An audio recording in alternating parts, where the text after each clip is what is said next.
अधिक मास महात्म्य अध्याय 12वा। या अध्यायात इंदिरेने विचारल्यावरून श्री विष्णूंनी अधिक मासात दीपदान केल्याने कोणते फळ प्राप्त होते ते सांगितले आहे। हा दीपक कोणत्या द्रव्याचा करावा, तो कसा करावा, कसा लावावा, कोठे ठेवावा, कोणते तेल वापरावे हे सारे सांगितले आहे। तत्पूर्वी स्नानविधी कसे करावे ते सांगितले आहे। स्नानानंतर पूजाविधी व त्याचे फळ सांगितले आहे। या अधिक मासात कोणते पुण्य केल्याने कोणते फळ मिळते तेही श्रीहरी लक्ष्मीला समजावून सांगतात।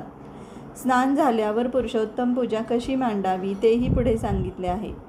कुंभ कसा सजवावा, प्रार्थना कोणती करावी, ब्राह्मण भोजन, दक्षिणा प्रदान व मासांती रात्रौ जागरण केल्याने असे नर परमस्थानी पावतात।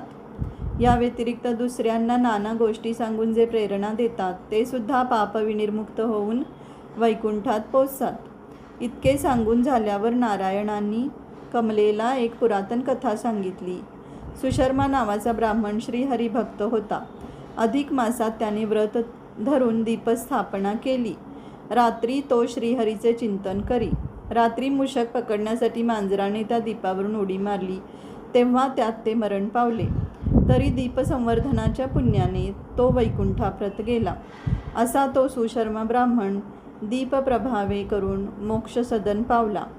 अधिक मासीच्या दीपासमान आनिक नाही काही पावन, ऐसे साक्षात रमा रमण रमेसी कथिता जाहला।